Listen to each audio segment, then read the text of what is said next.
So what did you do today, Wesker? Oh, I went out for a walk today, Chris. I actually stopped at the gender shop at 9 in Main and picked up something for the apartment. Gender shop? You mean sex shop? Wait, what did you pick up for the apartment?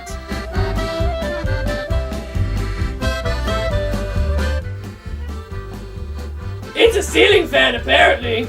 It even comes with a remote control.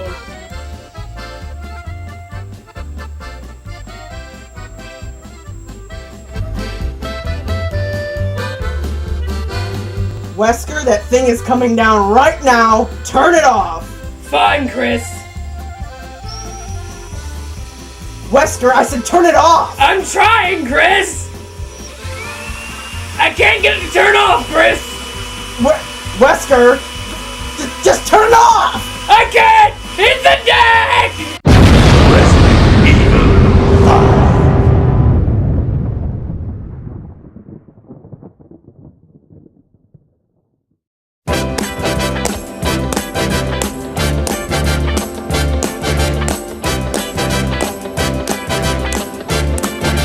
Chris, where the hell are we going?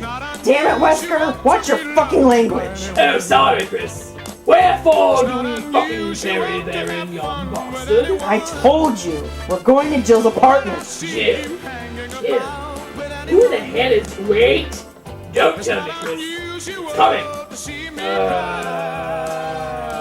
Come on, you know who Jill is. Drop me a hint. My partner? Nope. That woman in my apartment you insulted the other day. Nada. Does she go by the moniker Mr. Dill? No. Can't help ya. Brown hair, blue eyes. Still nothing. Fine urban ass. Oh, Jill. So why are we going to Jill's apartment today, Chris? Cause I need to apologize. Oh, I know, Chris. You're trying to get well acquainted with yon fine urban ass. You need a wingman to hit on her ugly, hirsute best friend to distract her from cock-blocking your efforts. Wesker, I am her best friend. Really? Well, alright. I guess we'll need to put a wig on you and get some drinks in me first. But don't worry, Chris. I'll help you get your game on. No. To be sad with anyone, but if I ever find that you changed at any time, it's not unusual. Oh, Jesus, Chris. To find out I'm in love with you. Well, if it isn't my ex-partner, the man who puts the ass in sexual harassment. Can we come in? You brought Wesker with you? My sister's out of town. I couldn't get a babysitter. Please let us in. I need to talk to you. Fine. I'll just put this in some water. Wow, Chris. Did you see that wiggle? You sure her last name ain't St. John? Holy 362436. Will you watch it? And how do you know about Jill St. John? The magazines I hid under your bed. Nipples separate us from the apes, Chris. Damn it, Wesker! Apes have nipples! Did I hear you talk about nipples over here, Chris? No. Yes. But not your nipples, Jill. I'd never talk about your nipples. Actually, you have. On page 36 in your memoirs. Damn it, Wesker! Hey, baby. What do you say you and me go over there so you can talk about your boring hobbies and retarded things your cat does while I feign interest? Go over there and shut up. Hey, Chris. Heads up. I did my best. But her best friend's a real coos. I can't believe you wrote about my nipples, Chris!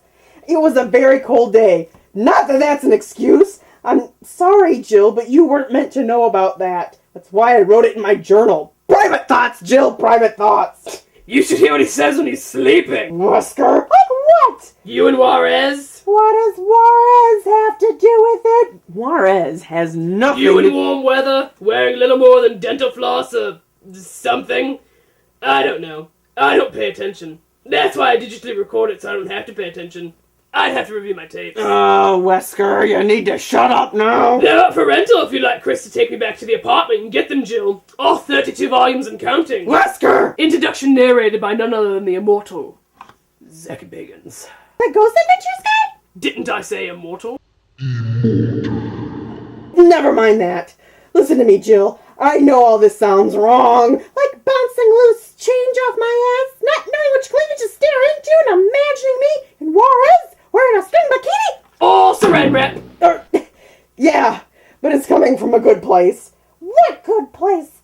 The place where you look at me like a sexual object and not at you as your partner with thoughts and feelings like a real person instead of some fancy blow-up doll with a little remote control realistic lifelike skin. Like the Z2000 Century Erotica Edition you can custom order with brown hair and blue eyes? The one that Chris calls Jill? I don't have one. He's making that up. Really?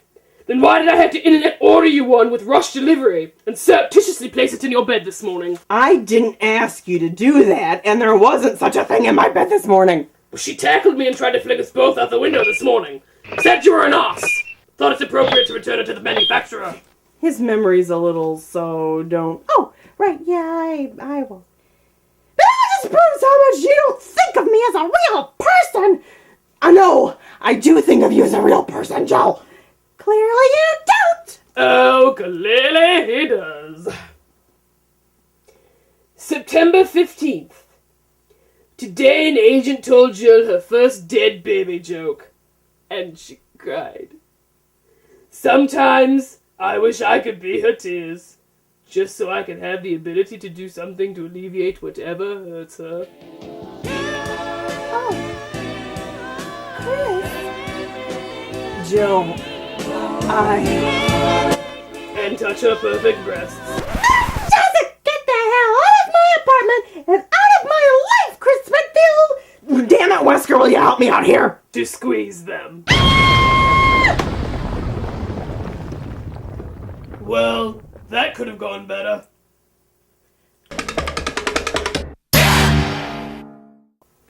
Dear Diary, today Chris Redfield came to my apartment to apologize for being a pig.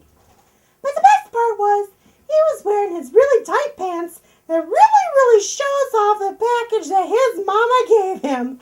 Oh boy, I bet you those Redfield men should know how to bup. I have fantasies about Chris and I bupping until the cows come home. But since I don't know any cows, and especially any cows that know how to drive, we would just bup forever. I don't know about those cows who ain't coming home, but Chris would sure get some mooing sounds out of me.